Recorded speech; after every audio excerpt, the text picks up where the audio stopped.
గౌరవ ముఖ్యమంత్రి శ్రీ రేవంత్ రెడ్డి గారికి, గౌరవ ఉప ముఖ్యమంత్రి మిత్రులు ఆత్మీయులు బట్టి విక్రమార్క గారికి, ఇతర దిగ్గజాలకి, ఆహ్వానితులకు ప్రతి ఒక్కరికి నా హృదయపూర్వక నమస్కారాలు. తెలుగులో మాట్లాడడం కొంచెం చేంజ్ ఉంది కదా మీ చెవులకి. So let me have the privilege talking our mother tongue. ఇక్కడ మీ అందరికీ అనిపించవచ్చు, ఇక్కడ ఉన్నటువంటి ఆహ్వానితుల్లో చీఫ్ గెస్ట్ ఒక్కొక్కళ్ళు ఒక్కొక్క రంగానికి సంబంధించిన వాళ్ళు, ఫైనాన్స్ రంగానికి సంబంధించిన వాళ్ళు, అలాగే మాజీ గవర్నర్ ఆర్బీఐ సుబ్బారావు గారు, అలాగే ఇతర ఫైనాన్స్ వ్యక్తులు, అలాగే ఆటోమొబైల్ దిగ్గజం మహేందర్ గారు, ఇంతమంది ఉండగా వీళ్ళల్లో చిరంజీవి ఏమిటి సినిమా వాడు అనే భావం మీకు ఉండొచ్చు. మీకు కదా, నాకే ఉంది అది. నేను ఎంతో ఇక్కడ ఫిట్ అవుతాను అని నాకే అనిపించచ్చు. కానీ నా మీద ఎంతో గౌరవంతో ఒక సోదరుడుగా మన ముఖ్యమంత్రి గారు చిరంజీవి రావాలి అని నిన్న మన భట్టి విక్రమార్క గారిని, అలాగే IT and industrial minister Sridhar గారిని నా దగ్గరికి పంపించారు. సరిగ్గా వాళ్ళు వచ్చే సమయానికి ఏ పొజిషన్లో నాకు తెలుసా అండి, ఎవరో అమ్మాయితో డ్యాన్స్ వేస్తూ ఉన్నాను. చాలా ఇబ్బంది అనిపించింది అన్నపూర్ణ స్టూడియోలో. సో ఆ సమయంలో వాళ్ళిద్దరు కూర్చోబెట్టి షూటింగ్ ఆపేయండి అని చెప్పి వారి ఇచ్చిన తర్వాత అంత ఆప్యాయంగా నన్ను ఆహ్వానిస్తుంటే, ఇంత గొప్ప సభకి, ఇలాంటి ఒక గొప్ప గ్లోబల్ సమ్మిట్కి, తెలంగాణ రైజింగ్ అంటూ ఒక గొప్ప ఇనిషియేషన్కి 2047 ఇది ఎట్లాగ ఉండాలి అనే ఆ ఊహ తన బ్రెయిన్ చైల్డ్ అయినటువంటి మన ముఖ్యమంత్రి గారు ఆహ్వానిస్తే అది చాలా ప్రివిలేజ్డ్గా ఫీల్ అయ్యాను, ఎంతో గౌరవంగా ఫీల్ అయ్యాను, ఎంతో ఆనందంగా ఉన్నాను. మీ అందరితో పాటు ఈరోజు ఇక్కడ నేను పార్టిసిపేట్ చేయడం అనేది నాకు దక్కిన గొప్ప అవకాశం, గొప్ప అదృష్టంగా నేను భావిస్తున్నాను. అయితే ఇక్కడ కేవలం చిరంజీవికి మాత్రమే ఇచ్చారు, అందుకే చిరంజీవిని ఆహ్వానించి అక్కడ కూర్చోబెట్టారు అని నేను అనుకోవటం లేదు. ఇది రేవంత్ రెడ్డి గారికి సినిమా పరిశ్రమ మీద ఉన్నటువంటి గౌరవం, సినిమాల ఇంపాక్ట్ ఈ సొసైటీలో ఎలాగ ఉంటుందో బాగా తెలిసిన వ్యక్తిగా వాళ్ళందరి తరపున ఒక వ్యక్తి ఉండాలి కాబట్టి చిరంజీవిని ఆహ్వానించారని మాత్రమే అనుకుంటున్నాను. ఈరోజు నేను ఒక చిరంజీవిగా రాలేదు, చిత్ర పరిశ్రమ తరపున ఒక ఏజెంట్గా, వాళ్ళ రిప్రజెంటేటివ్గా నేను ఈ రోజున వచ్చాను, ఇక్కడ ఆహ్వానించబడ్డాను. కాబట్టి దానికి ప్రత్యేకించి పరిశ్రమ తరపున శ్రీ రేవంత్ రెడ్డి గారికి మనస్ఫూర్తిగా నా హృదయపూర్వక ధన్యవాదాలు తెలియజేస్తున్నాను. సార్, మీకు గుర్తుంటే మీరు ప్రభుత్వం ఏర్పాటు చేసిన కొత్తల్లో మొదటి వారంలోనే ఎప్పుడో నేను మిమ్మల్ని అభినందించడానికి నేను వచ్చినప్పుడు మీరు నాతో అన్న మొట్టమొదటి మాట, ఈ హైదరాబాద్ని ఫిలిం హబ్గా చేయాలి.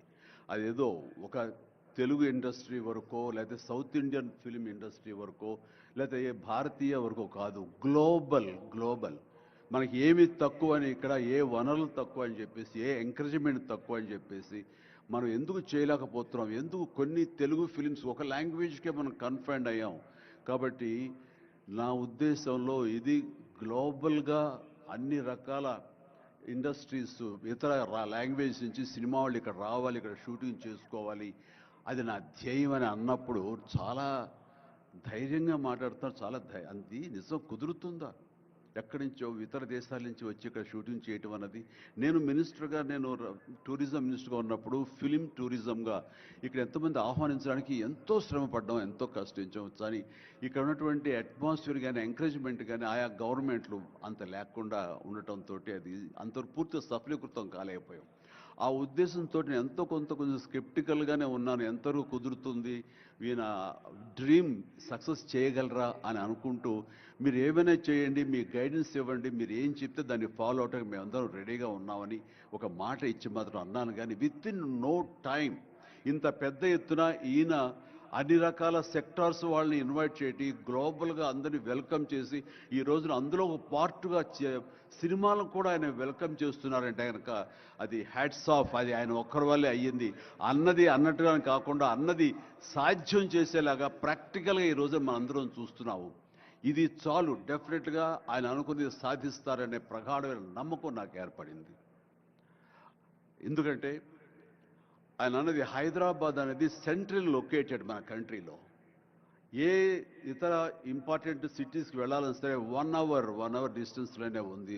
మేబీ ఢిల్లీ ఇంకొక 1 అవర్ పడుతుందేమో తప్ప.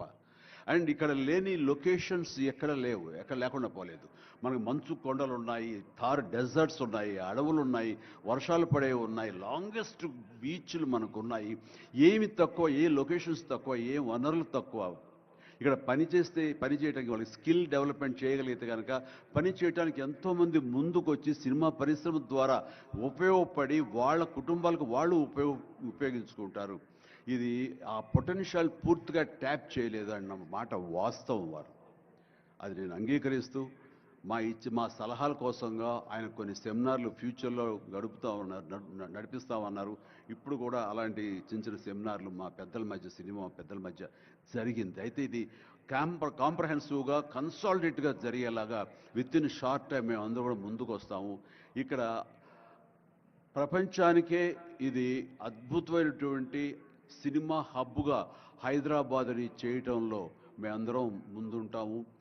అండ్ ఈ రోజున చూస్తే కనుక బాలీవుడ్ నుంచి సల్మాన్ ఖాన్, అజయ్ దేవ్గన్ వచ్చి ఇక్కడ మేము స్మార్ట్ డిజిటల్గా కానీ అడ్వాన్స్డ్ ఫ్యూచరిస్టిక్ స్టూడియోస్ మేము పెడతామని అంటాం అన్నది ఇది శుభారంభం. ఇదే ఇన్స్పిరేషన్గా నేను కానీ, నాగార్జున కానీ, వెంకటేష్ కానీ, ఇతర హీరోలు కానీ, ఇతర ప్రొడ్యూసర్స్, నిర్మాతలు ఎంతోమంది ఈ రోజున ఇక్కడ ఉన్నారు ఈ సభ్యుకుల్లో. వాళ్ళందరూ కూడా ముందుకు వచ్చి చేయాలన్న ఒక కుతూహలం కానివ్వండి, అది పూర్తిగా ఛార్జ్ అయి ఉన్నారంటే ఎలాంటి అతిశయోక్తి లేదు.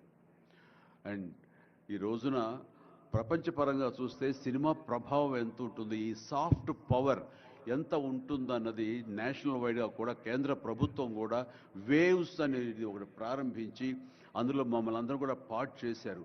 అంటే ఎకనామికల్గా అది ఎంత పవర్ ఇస్తుంది, మన కంట్రీ జీడిపికి ఎంత కంట్రిబ్యూట్ చేస్తుందో అనడానికి బాగా వాళ్ళందరికీ తెలిసిన వాళ్ళు కాబట్టి సినిమా మీద అంత దృష్టి పెట్టారు. సినిమాని కేవలం పేరు తీసుకురావడమే కాకుండా ఎంతో కంట్రిబ్యూట్ చేస్తుంది, ఎంతోమందికి ఎంప్లాయ్మెంట్ జనరేట్ చేస్తుంది, ఎంతోమందికి ఉపాధి కల్పిస్తుంది. అంటే ఉదాహరణకి కొరియా తీసుకుంటే కనుక కొరియాలో బిగినింగ్ ఇనీషియల్గా వాళ్ళందరూ యూత్ అనేవాళ్ళు నైట్ ఈవినింగ్ అయ్యేసరికి చాలా పక్కదారులు పడుతున్నారు, కొన్ని వ్యసనాలకి లోనవుతున్నారు. ఆ రకంగా యూత్ నిర్వీర్యమైపోతుంది. ఏం చేయాలంటాం వాళ్ళందరూ కలిపి వీళ్ళని ఎంటర్టైన్మెంట్ వైపు కనుక మనం డైవర్ట్ చేయగలిగితే, be it is music, be it is singing or films, ఇంకోటి ఇవన్నీ ఎంటర్టైన్మెంట్గా చేయగలిగితే కనుక వాళ్ళు ఆక్యుపై అయి ఉంటారు. తద్వారా వాళ్ళు ప్రోగ్రామ్స్ ఇవ్వగలుగుతుంటారు. వాళ్ళందరూ నిష్ణాతులయ్యి వాళ్ళ ఫ్యామిలీకి వాళ్ళు బాసటగా ఉంటారు. తద్వారా వాళ్ళ నుంచి జనరేట్ అయ్యి ఎంతో కొంత వాళ్ళు క్రైమ్ వైపు వెళ్లకుండా ఉంటారు. ఆ రకంగా క్రైమ్ రేట్ తగ్గించుకోవచ్చు అనే భావంతో కొరియన్ గవర్నమెంట్ స్టార్ట్ చేసింది. కానీ ఈ రోజున ప్రపంచపరంగా Korea K pop, K drama, K music అంటూ కొరియన్ వాళ్ళ ఎకానమీ, వాళ్ళ జీడిపికి ఎంతో కొంత కంట్రిబ్యూట్ చేస్తుంది. ఎన్నో బిలియన్స్ ఆఫ్ డాలర్స్ కంట్రిబ్యూట్ చేస్తుంది ఈ యొక్క సాఫ్ట్ పవర్ మ్యూజిక్ అన్నది. అలాగే జపాన్ కూడా యానిమే అని చెప్పేసి వాళ్ళు కూడా వాళ్ళ సాఫ్ట్వేర్, వాళ్ళ ఎంటర్టైన్మెంట్ సంబంధించి ఈ ఎంటర్టైన్మెంట్ యానిమేటెడ్ ఫిలిమ్స్ కూడా ఎంతో కొంత కంట్రిబ్యూట్ చేస్తుంది. అలాగా మీరు ఈ సినిమా ఇండస్ట్రీ మీద, సినిమా పరిశ్రమ మీద ఆల్ ఇండియా లెవెల్లోనూ ఇంటర్నేషనల్ లెవెల్లోనూ ఇక్కడ కనుక వెల్కమ్ చేయగలిగి వాళ్ళకి కావాల్సిన ఇన్ఫ్రాస్ట్రక్చర్ కనుక మీరు ఇక్కడ ప్రొవైడ్ చేయగలిగితే, చేస్తానికి మీరు ప్రిపేర్ అయి ఉన్నారు, చేయగలిగితే కాదు చేస్తున్నారు. దానికి మా నుంచి పార్టిసిపేషన్ కావాలి. ఉదాహరణకి బట్టి గారు నిన్న అన్నారు, సో మన ముఖ్యమంత్రి గారు మీ అందరికీ కూడాను ఇక్కడ ఏమి కావాలి, ఎలాంటి ఇన్ఫ్రాస్ట్రక్చర్ కావాలి, ఏ రకమైన వసతులు ఏర్పాటు చేయాలి అని చెప్పండి అన్నప్పుడు నాకు వెంటనే స్పాంటైనియస్గా తోచింది, నేను వారితో పార్టిసిపేట్ చేస్తాను. ఇక్కడ స్కిల్ డెవలప్మెంట్ కోసంగా మనం కొన్ని ఇన్స్టిట్యూషన్స్ పెట్టాలి. అది డ్రైవర్ల దగ్గర నుంచి, మేకప్ మెన్ల దగ్గర నుంచి, కాస్ట్యూమర్స్ దగ్గర నుంచి, ఒక ఎడిటింగ్ దగ్గర నుంచి, సౌండ్ సిస్టమ్ దగ్గర నుంచి, కెమెరామెన్లు, డిఓపీలు అండ్ యాక్టింగ్ సంబంధించిన స్కిల్స్ కానివ్వండి, అలాగే డైరెక్షన్ కానివ్వండి, వాట్ నాట్ ఎన్నో ఈ ఇండస్ట్రీలో ఎన్నో శాఖలు ఉన్నాయి. ఆ శాఖల్లో ఎంతోమంది ఎంతూజియాస్టిక్ కుర్రవాళ్ళు ఉన్నారు. వాళ్ళు చదువు ఒక మాదిరి చదివైనా సరే ఆ చదువు ఏం తెచ్చి పెడుతుంది అనుకుంటే కనుక ఈ రోజున గొప్ప గొప్ప డైరెక్టర్స్ ఉన్నారు. ఈ రోజున ఇంటర్నేషనల్ లెవెల్కి మన సినిమాని తీసుకొస్తున్న డైరెక్టర్ వాళ్ళందరూ డిగ్రీ కూడా చదవలేదు. సో చదువు ఇది ఇంపార్టెంట్ కాదు, మీకున్న ఇంట్రెస్ట్ ఇంపార్టెంట్. ఆ ఇచ్చేటువంటి గవర్నమెంట్ ఆఫ్ తెలంగాణ ఈ రోజున మనకి ఇస్తున్న ఈ అవకాశాలను సద్వినియోగం పరుచుకుని మీరందరూ కనుక రాగలిగి ముందుకు వచ్చి ఈ యొక్క ఇన్ఫ్రాస్ట్రక్చర్ సంబంధించి వీళ్ళు ఇచ్చిన ఫెసిలిటీస్ని వినియోగించుకుంటూ స్కిల్ డెవలప్మెంట్ ముందు చేసుకోగలిగితే కనుక మీరు ఎక్కడికి వెళ్ళినా సరే వాళ్ళు ఎంతోమంది వెబ్ సిరీస్ తీస్తున్నారు, అలాగే టీవీ సీరియల్స్ తీస్తున్నారు, సినిమాలు తీస్తున్నారు, పెద్ద సినిమాలు తీస్తున్నారు, చిన్నవి తీస్తున్నారు. అలాగే ఈ రోజున కేవలం స్క్రీన్ మీదే కాకుండా మొబైల్కి సంబంధించినటువంటి సినిమాలు కూడా చాలామంది తీయటానికి రేటు సమాయత్తం అవుతున్నారు. ఇది ఫ్లిప్ అని ఇంటర్నేషనల్గా వస్తుంది. ఇప్పుడే మహేంద్ర గారు నాతో మాట్లాడుతూ ఈ వర్టికల్ సంబంధించిన ఫిలిమ్స్ 3 minutes నిడివి అయితే 10 minutes మ్యాక్సిమం 10 minutes నిడివి ఉన్నటువంటి సినిమాలు మనం చేయగలిగితే అది ప్రతి వాళ్ళ చేతుల్లో ఉండి అది వాళ్ళందరూ ఎంటర్టైన్ చేయగలుగుతుంది. దానివల్ల ఎంతో ఎకానమీ మనం డెవలప్ చేయొచ్చు, ఎంతోమందికి ఉద్యోగ అవకాశాలు ఇవ్వచ్చు. నేను దాన్ని ఇనిషియేట్ చేస్తానంటూ మహేంద్ర గారు చెప్తూ వచ్చారు. సో ఇవన్నీ కూడా ఇది సాదాసీదాటువంటి కాదు. సినిమా ఏదో ఆడుతుంది, 2 రోజులు డబ్బులు తెచ్చి పెడుతుంది, వాళ్ళు ఏదో మిగుల్చుకుంటారు కోట్లు అంటే తేలిగ్గా చూడదు. దీని వెనకాల చూస్తే కనుక లక్షలాది మంది యూత్ ఈ అవకాశం సద్వినియోగపరుచుకుని అభివృద్ధిలోకి రావచ్చు, పేరు ప్రఖ్యాతులు సంపాదించవచ్చు. తద్వారా ఇన్ రిటర్న్ మీరు కూడా ఈ కంట్రీకి, మన తెలంగాణకి మీరు ఎంతో కొంత ఎకనామికల్గా మన గ్రోత్ అవడానికి ఆర్థికంగా కూడా మీ సపోర్టు లభిస్తుంది. ఇది మ్యూచువల్లీ రిసిప్రోకల్. కాబట్టి ఈ రోజున ఇక్కడ స్టూడియోకి స్థలాలు ఇస్తామంటున్నారు. స్కిల్ డెవలప్మెంట్కి కావాల్సిన క్లాసెస్ కావాల్సిన ఫ్యాకల్టీస్ కనుక అధ్యాపకులు మనం తెచ్చుకుంటే వాళ్ళ ద్వారా ఎంతోమంది ట్రైనింగ్ ఇచ్చిన వాళ్ళం అవుతాము. ఇది సద్వినియోగపరచుకోండి. దీని మీద మన ఇండస్ట్రీలో పెద్దలు కూడా సీరియస్గా ఆలోచించండి. దీని మీద నేనైతే సీరియస్గా తీసుకున్నాను, వారితో అదే అన్నాను. మీరు ఒక సెమినార్ లాంటిదో లేకపోతే చిన్న క్లోజ్డ్గా మీరందరూ నాకు ఇన్వైట్ చేయగలిగితే కనుక ఇలాంటివి ఏమైనా సదస్సులు మాకు చిన్న ఎత్తులో సినిమాకు సంబంధించి మీరు చేయగలిగితే కనుక మేమందరూ దీన్ని మరింత ముందుకు తీసుకువెళ్ళి మీ కళ ఏదైతే ఉందో, మీ బ్రెయిన్ చైల్డ్ ఏదైతే ఉందో దాన్ని ముందుకు తీసుకెళ్ళి ప్రపంచం మొత్తం ఎంటర్టైన్మెంట్ రంగానికి సంబంధించి ఈ తెలంగాణ వైపు, ఈ హైదరాబాద్ వైపు మనం చూసేలాగా చేయగలుగుతాం, చేస్తామన్న ధైర్యం నాకుంది, భరోసా ఇస్తున్నాను. నా వంతు కృషి నేను చేస్తాను. నా ఈ అవకాశం ఇచ్చేందుకు ధన్యవాదాలు మా ముఖ్యమంత్రి గారికి, అలాగే ప్రతి ఒక్కరికి నా హృదయపూర్వక ధన్యవాదాలు మరొకసారి తెలియజేస్తున్నాను, ముగిస్తున్నాను. జై తెలంగాణ, జై హింద్.